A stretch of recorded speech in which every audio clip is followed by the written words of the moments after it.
Estamos de volta com o nosso programa e vamos falar de cinema agora. Mamães e papais, vocês sabiam que é possível assistir aos filmes no cinema com os bebês sem a preocupação de atrapalhar as demais pessoas presentes? É isso mesmo. O Cinema Terna reúne sessões espalhadas por diversas cidades do Brasil e nossa equipe de produção esteve presente em uma delas e vai mostrar pra gente como funciona afinal. Dá uma olhada nessa matéria. Olá Maria, olá Rafael. Hoje eu vim no cinema, viu? Acompanhar uma sessão pra lá de fofa. Eu estou falando do Cinema Terna, onde mamães e bebês acompanham uma sessão de filmes inteirinha só para eles. Eu estou com a Thaís Viana, uma das fundadoras desse projeto. E eu queria saber, Thaís, como que surgiu essa necessidade das mamães irem ao cinema acompanhado dos bebês? Olha, foi fácil, foi necessidade própria, porque eu conheci as outras fundadoras quando a gente estava grávida, nasceram os bebês e de repente o programa que a gente fazia toda semana, que era ir ao cinema, passa a ser inviável, né? Quem é mãe sabe, você fica trancada em casa e nenhum programa serve. E quantas cidades pelo Brasil aí já conta com o Cinema Terna? Olha, a gente é cara de pau, né? Então a gente está aí em 34 cidades de 14 estados, são quase 70 cinemas no país inteiro. Em cada local, as sessões acontecem mensalmente, de segunda a quinta, às 2 horas da tarde. Por isso que é importante para a mãe checar no site do Cinema Terna a programação para saber, naquela semana, qual é o cinema onde tem sessão Cinema Terna. E eu tô com duas convidadas super especiais. É a mamãe do Guilherme, que é a Marta, e a mamãe da Manu, que é a Lucimara. Vamos acompanhar?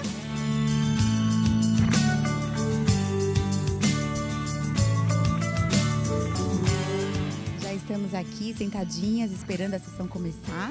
A Lucimara já é a segunda vez que ela vem, trouxe a Manu. A Manu só tem 2 meses e meio, já é a segunda vez dela no cinema. Lucimara, me conta um pouquinho da sua primeira experiência, agora pela segunda vez aqui no Cinema Terna. Então, a minha primeira experiência foi há uns 15 dias, mais ou menos. E aí eu gostei bastante do projeto e convidei a Marta para vir aqui hoje. O que você acha que tem vantagem assim, nessa sessão, especialmente para mamães e bebês? O que eu acho legal é que a maioria das pessoas tem bebê, né? Então não se incomodam que a criança chora ou fica um pouco mais irritada. O som também é um pouco mais baixo, tem um pouco de iluminação, a iluminação também já não é tão escura, então a criança também não fica tão assustada, né? Tem as facilidades aqui de troca de um trocador para você trocar, caso a criança tenha algum... A Manu não gostou muito, a Manu quer a atenção da mamãe agora. É o filme, ela quer começar o filme. Agora, Marta, me fala um pouquinho, essa é a sua primeira vez que você sai com ele? É a primeira vez que eu saio com ele, a gente acaba ficando muito em casa, porque eles são pequenininhos. É a primeira vez que eu saio e é muito gostoso, né? Porque você faz um programa diferente, pode levar o bebê, tem esse conforto todo, eu achei muito legal. Marta, o que você achou? Gostou dessa sessão? Olha, eu achei muito gostoso. Deu para assistir o filme, deu para rever minha amiga, que já fazia um tempinho que a gente não se via. E assim, a estrutura, né, deu para trocar fralda, a gente conseguiu se distrair. Óbvio que não se presta atenção no filme se você tá com o bebê como a gente estaria sozinha. Mas assim, é uma diversão, é sair um pouco de casa, é voltar à vida social, é ver as pessoas. Eu acho que foi bem legal. Valeu a pena? Valeu muito a pena e eu vou voltar outras vezes. E você gostou? Gostei bastante. Deu para assistir o filme? Mais ou menos, né? Você acaba prestando mais atenção no bebê, mas dá para ver sim.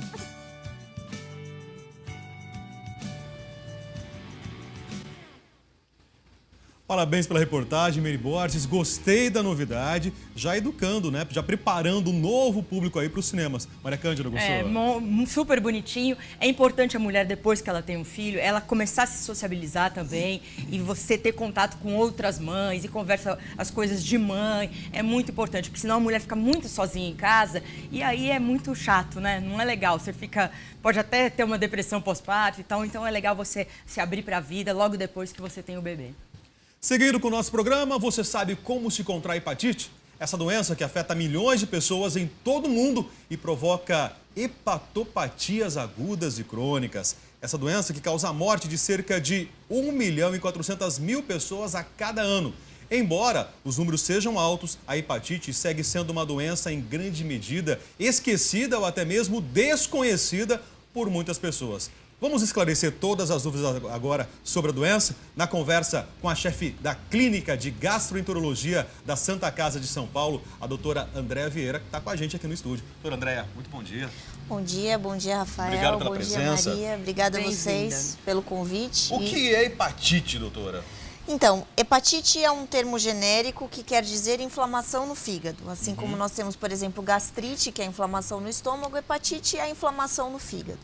E ela pode ser causada por inúmeras causas. Então né? já vai explicando pra gente, né? Então, a gente tem uma ideia, quando a gente fala hepatite, até o paciente ele fala, puxa, então eu tô com uma doença que eu vou transmitir aos meus filhos, eu vou transmitir à minha esposa, eu vou transmitir aos meus funcionários. Aliás, as pessoas associam muito, né? Muito. A hepatite é uma doença contagiosa. Infecto-contagiosa. E não, na verdade, ela não precisa ser uma doença infecto-contagiosa. Eu posso ter uma hepatite decorrente de um uso de um medicamento que eu estou fazendo e eu nem sei que nem estou sabendo que esse remédio está inflamando o meu fígado.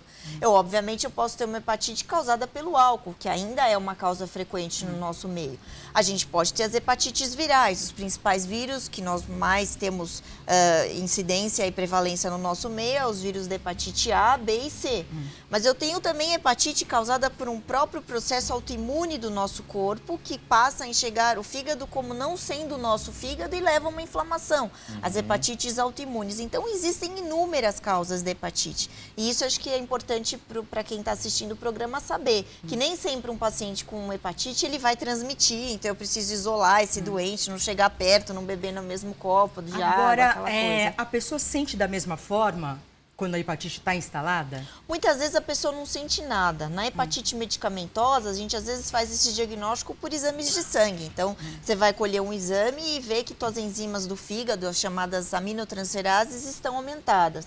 Agora, na hepatite viral, principalmente hepatite aguda, existe sim um quadro que a gente chama de pródromo, que o paciente ele se sente como se estivesse gripado, dói o corpo, aquela mialgia, aquela fadiga, aquele cansaço. Mas aí, nesse caso, ele pode até confundir com outra doença. Pode, com certeza. O diagnóstico diferencial abre o leque para inúmeras doenças. Mas Aí, se faz o exame de sangue, você já sabe o que é, não?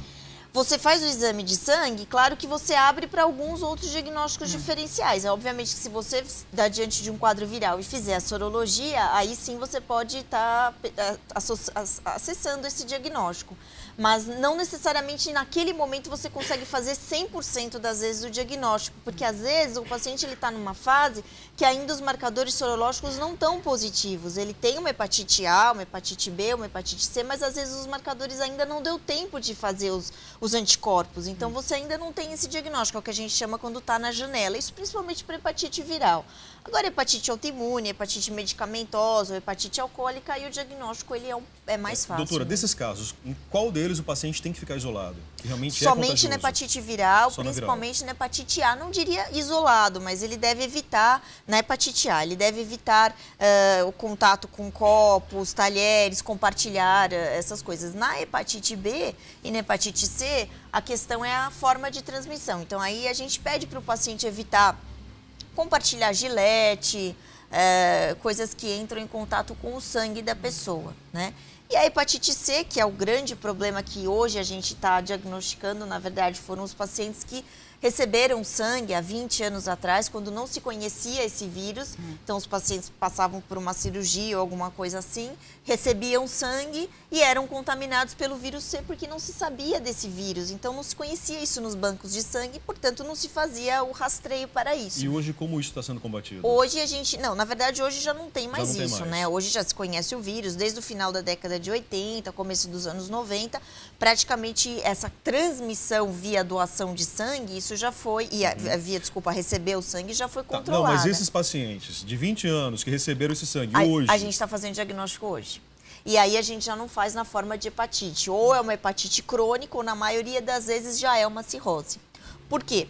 Porque hepatite, ela certamente, se não for controlada, ela caminhará para uma cirrose, que daí eu já tenho uma destruição do fígado, da estrutura do órgão. A cirrose, então, é a evolução da hepatite. É a evolução da hepatite, exatamente. Então, como se tratar a hepatite?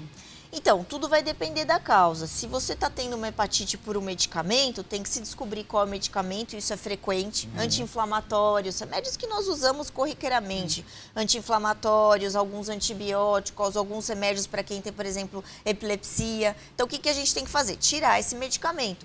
Um remédio que também constantemente agride muito o fígado e é muito utilizado, remédios para tratamento da acne grave, né? Então, são medicamentos que podem levar a um dano hepático importante. E aí você tira o medicamento, o fígado tem uma chance grande de se recuperar, a não ser que já tenha progredido para uma cirrose. Se a causa é o álcool, obviamente que o paciente ele tem que parar a ingesta de... Exatamente, parar de ingerir o álcool. Agora, se é o vírus, aí tudo depende da fase que tá. Geralmente, a hepatite A, ela tem uma evolução muito benigna, né? Então, o paciente, ele tem a doença e é como qualquer vírus, acaba o sistema imunológico defende aquele vírus e acaba resolvendo o caso. A hepatite B e a hepatite C, elas tendem a cronificar. Então, na verdade, a hepatite B, o que a gente pode fazer é a vacinação, que hoje já faz parte do calendário vacinal, né? As crianças, os bebês que nascem já recebem a vacina da hepatite B na maternidade, mas muitas pessoas que não pegaram essa fase, né, que hoje estão aí com seus 30, recente, 40 tá no calendário anos, agora, é né? muito recente, não são vacinados. Então, cabe a nós orientar essas pessoas a se vacinarem. Hepatite C, infelizmente, não tem muito o que nós fazermos, porque não temos ainda a vacina está sendo testada, está em fase de experimento, mas nós não temos ainda disponível. Então, a hepatite C, na verdade, não tem muito o que a gente fazer. À medida que o paciente adquire, o que a gente tem que fazer é controlar essa evolução aí que... Mas não qualquer tem como a posto gente- dá a vacina de hepatite B? Se a pessoa vai lá, um adulto vai lá... ou não? Olha, Ou tem ser que ter uma particular? certa justificativa. A rede particular é possível você se vacinar a qualquer momento, não precisa ter nenhuma justificativa. Nas redes públicas ainda não está tão liberado. Eles pedem para que tenha seja profissional da saúde ou tenha alguma justificativa para Tem que receber ter a algum vacina. histórico para isso. Mas o ideal é que a pessoa se vacine, independente de ser na rede pública, porque é uma proteção, né? E o vírus da hepatite B, ele é um vírus super agressivo e com uma contaminação, é um vírus muito potente, fácil de se contaminar, né? Então, acho que todos nós temos que orientar as pessoas a tomarem a vacina. Doutora, a senhora fez essa associação sobre hepatite e cirrose, mostrando que a cirrose já é evolução da hepatite. Isso. Um histórico familiar agora. A minha avó faleceu de cirrose hepática, né? E lá atrás, eu lembro quando ela estava em tratamento, eu era também bem jovem, mas eu lembro que as pessoas falavam assim, que ela teve uma hepatite na infância, que foi mal curada e que isso, no decorrer da vida, acabou gerando a cirrose. Assim, hepatite mal curada, eu diria que é um termo mais leigo, né? O que pode ter acontecido Era uma com a coisa que sua avó... os antigos falavam, né? O que pode ter acontecido com a sua avó é justamente isso, ela ter uma causa de hepatite que a gente não tem um tratamento e aquilo foi evoluindo. Acho que vale a pena falar para o ouvinte que hoje uma das causas frequentes de inflamação no fígado é o problema de saúde pública que nós estamos vivendo, que é a obesidade. Né? A obesidade, com o aumento da circunferência abdominal, principalmente o acúmulo de gordura no abdômen, isso acaba gerando uma inflamação no fígado. E que se a gente não controlar, a consequência disso é a cirrose. Isso porque sobrecarrega o fígado, justamente na hora de lhe filtrar todo esse material? Porque, por exemplo, as pessoas com obesidade, geralmente elas cursam com os triglicéridos aumentados, colesterol, diabetes ou pré-diabetes, e tudo isso gera uma sobrecarga muito grande ao fígado, começa acumulando gordura no nesse fígado, fígado. O processo que se sucede a isso é a hepatite, a gordura chama esteatose. O próximo passo, quando inflama, é a esteatohepatite e a consequência disso também é a cirrose. No passado, a gente chamava essa cirrose de causa não conhecida ou cirrose criptogenética. Hoje a gente sabe que a maioria disso é decorrente da obesidade, decorrente do diabetes, das dislipidemias, que é o aumento do triglicérides. E, infelizmente... E como a pessoa descobre se tem gordura no fígado? O melhor método é um ultrassom. Ultrassom de abdômen, ultrassom simples. É o exame mais frequente. Inclusive, nós, né, gastroenterologistas, somos muito procurados, porque o paciente, ele vai, né, a moça vai no ginecologista fazer um exame, um check-up, faz lá um ultrassom e tem gordura no fígado. E aí acaba sendo referenciado para um gastroenterologista para avaliar as possibilidades de o que está causando essa esteatose. Né? A incidência do álcool numa pessoa, na vida de uma pessoa, para gerar hepatite e cirrose. Isso é possível? Sim, o álcool é ainda uma causa muito importante, começa agredindo ao fígado da mesma forma, acumulando gordura, e na progressão a hepatite e posteriormente a cirrose, né? Então é essa evolução aí natural da doença hepática alcoólica, vamos dizer assim. A pessoa pode ter hepatite ingerindo água? Tomando uma água contaminada? Sim, aí seria uma hepatite viral, principalmente hepatite A, né? Que a gente chama que é a transmissão fecal oral. Então, a transmissão, da mesma forma que a gente acaba pegando outros vírus, o vírus da gripe, enfim. Você tem um alimento contaminado ou uma água não contaminada. Não só água, alimento também. Então, alimento também, a independente da mesma natureza coisa, dele. exatamente. É vírus, né? Então, o vírus tem essa transmissão. Isso, hepatite A. Hepatite B e hepatite C não é essa forma de contaminação. Tá? A hepatite B é totalmente sangue, através da via sexual, contato com sangue e derivados, secreções, assim. A pessoa pode pegar hepatite quantas vezes? Tem um número de vezes? Ou pegou uma vez e nunca mais pega? Então, aí essa pergunta cabe às hepatites virais, né? Uma vez que você teve uma hepatite viral, você adquire uma imunidade. Você resolveu, vamos supor, você teve uma hepatite A na infância, você vai ficar com aquele anticorpo positivo a vida inteira, mas dificilmente, é impossível você ter outra hepatite A. A mesma coisa hepatite B e hepatite C. Agora, as hepatites medicamentosas, tudo depende da sua sensibilidade hepática àquela medicação. Você pode ter quantas vezes... não dá para prever, mas você muda um remédio ou de repente você usa um remédio na infância e tem uma hepatite, quando você está idoso você usa algum outro remédio que também pode agredir teu fígado. Então aí depende muito do remédio, da sua susceptibilidade genética, hepática, enfim, tudo isso. Agora, as hepatites virais, elas geralmente ocorrem uma única vez na vida, né? E, doutora, mulheres grávidas, elas têm um risco especial em relação à hepatite? Sim, existe um vírus em especial que acomete as grávidas, que não é tão comum no nosso meio, é mais comum no Brasil, mas mais no norte, que é o vírus da hepatite E. Esse é um vírus que acomete principalmente um outro tipo de vírus ainda? É um outro tipo de vírus, porque nós temos vários vírus, né? Não é só A, B, C. A gente tem o vírus A, B, C, D e o vírus E. O vírus E, ele tem mais característica das grávidas, é muito grave, mas ainda bem é bem raro. Tá, e a senhora falou que é na região norte do país, é isso? Principalmente... Por quê? A performance do vírus, o local de incidência. Por exemplo, se a gente pegar as doenças, elas não têm a mesma distribuição como um todo no Brasil. Por exemplo, nós aqui em São Paulo, nós não temos tanta tuberculose, fazendo um paralelo, como, por exemplo, o Rio de Janeiro. O Rio de Janeiro tem mais. Isso é dados epidemiológicos, não tem uma causa precisa disso. É maior acometimento qual o risco da região. hepatite, no caso, tipo E, então, para mulher grávida? É um risco que existe, principalmente nas áreas endêmicas, mas ainda assim não é considerada uma doença altamente prevalente, ainda bem. E ela vai afetar diretamente o bebê?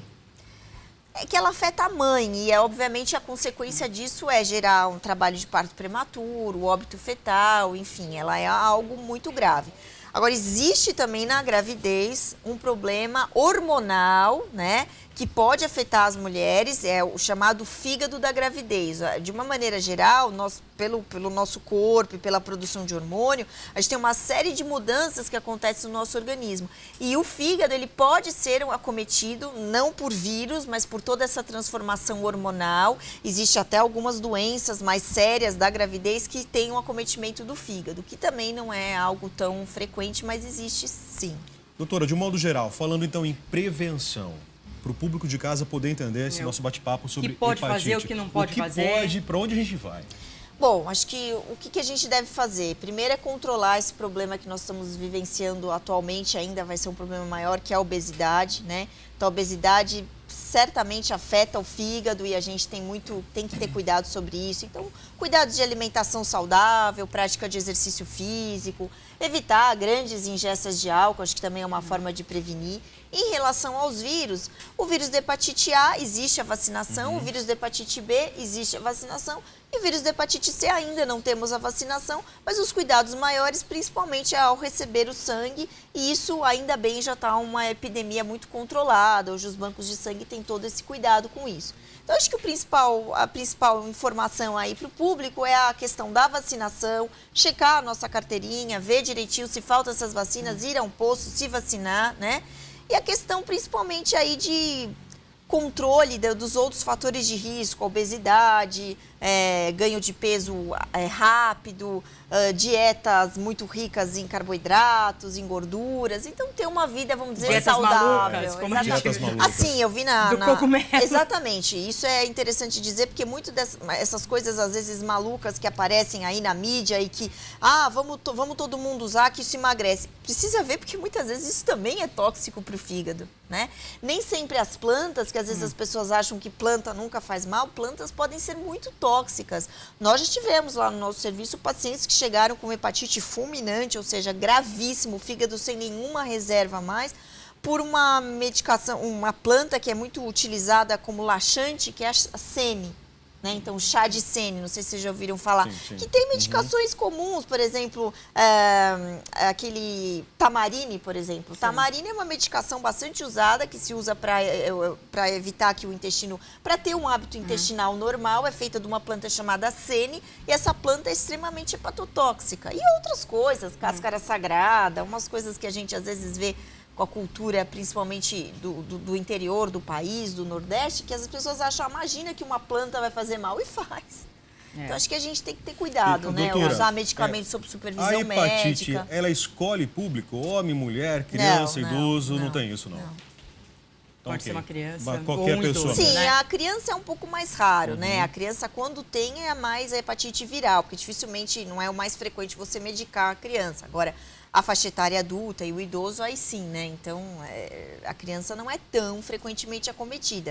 A gente diria que é mais o adulto, mas homem e mulher, tanto Doutora, faz. muito obrigada pelos esclarecimentos. Obrigada a vocês. Volte Agradeço. sempre para a Com gente certeza. falar sobre outras coisas e continuar falando do fígado também, que é muito certeza. importante, né? Tá joia. E se você gostaria de ver essa entrevista, tirar as dúvidas, assistir de novo, você pode ir para o nosso Facebook, facebook.com/programa Tudo Posso. Se você quiser mandar um e-mail para a gente com dúvidas ainda, ou com críticas, sugestões, você pode mandar para o tudoposso@redefamilia.com.br. Rafael. De notícia, de informação, e a cidade de São Paulo, para quem passou o domingo aqui na capital paulista, sentiu muito. Isso porque no domingo foi registrada a tarde mais seca do ano, com apenas 18% de umidade do ar. O pico foi às 3 horas da tarde. O valor registrado foi o menor agora em 2014, batendo inclusive o recorde negativo de 19% registrado na última sexta-feira. A temperatura manteve a média dos últimos dias e chegou a 34,9 graus, a mais alta desde fevereiro. Em São José dos Campos, região do Vale do Paraíba, a situação ficou ainda pior, chegou aos 39 graus e a umidade relativa do ar chegou a 9%. O nível é considerado estado de emergência. A gente vai entender agora o que significa estado de atenção, estado de alerta e estado de emergência quando a gente fala em umidade do ar. Vamos acompanhar na tela aqui comigo, então? Olha só, umidade do ar entre 20% e 30%. Estado de atenção. O que eu não posso fazer nessas situações? Evitar exercícios físicos ao ar livre entre as 11 horas da manhã e às 3 horas da tarde. Umidificar o ambiente, tem gente com aparelho próprio para poder fazer isso, outras pessoas apenas colocam uma bacia com água ali no quarto, na sala, permanecer em locais cobertos ou com sombra e, é claro, consumir muita água, água à vontade. Aí a temperatura sobe, a umidade do ar cai um pouquinho mais, entre 12% e 19%. Defesa Civil vai decretar estado de alerta. Quais os procedimentos? Evitar exercícios físicos ao ar livre entre as 10 da manhã, antecipou 1 hora, até as 4 horas da tarde. Evitar aglomerações em ambientes fechados, shopping, cinema, nada disso é recomendado. E usar soro fisiológico para olhos e narinas. Ontem à tarde aqui em São Paulo, com essa baixa umidade do ar, era muito comum a gente sentir o olho seco, né? Justamente em função desse clima. Abaixou ainda mais, foi para menos de 12% a umidade do ar. Aí sim, o estado é bastante crítico, como nós vimos esse final de semana lá em São José dos Campos, estado de emergência. Aí valem todas as recomendações das duas situações anteriores, estado de atenção e de alerta. E nesse caso, é preciso interromper atividades ao ar livre entre as 10 da manhã e as 4 horas da tarde. E eu não estou falando aqui não de apenas exercício físico, mas nesse caso, pessoas que fazem entrega de casa em casa, até mesmo carteiros, deveriam parar de trabalhar nessas condições. Interromper também atividades que exijam aglomerações de pessoas entre as 10 da manhã e as 4 horas da tarde. Isso nós já tínhamos visto na situação anterior. E manter com umidade ambientes internos. Essas são as dicas, então, para vocês, caso a Defesa Civil da sua cidade, aí da sua região, decrete estado de atenção, estado de alerta, estado de emergência em função da baixa umidade do ar. E, por enquanto, nada de chuva, gente. Infelizmente, esse clima vai permanecer ainda, pelo menos até o término agora da primeira quinzena do mês de outubro. E com o sistema Cantareira no pior nível de sua história, né? Nesse final de semana nós chegamos a menos de 5% de sua capacidade e chuva não vem por aí mesmo. O sistema de saneamento básico do estado de São Paulo já solicitou novamente um pedido de autorização à Agência Nacional de Águas para utilizar a segunda cota do volume morto. Água mesmo, infelizmente, a gente não vai ter pelos próximos dias. Maria Cândida, lastimável, tem que economizar, não é? Inclusive, as pessoas precisam prestar atenção no horário de verão. Eu estava prestando atenção no que você falou, dos horários. Então, para não se confundir, às vezes vai antes para o sol. Enfim, tem que tomar muito cuidado, né? No próximo bloco, nós vamos falar de um assunto muito importante. Aliás, um assunto que a gente adora, tem a culinária e também as celebridades. Daqui a pouco.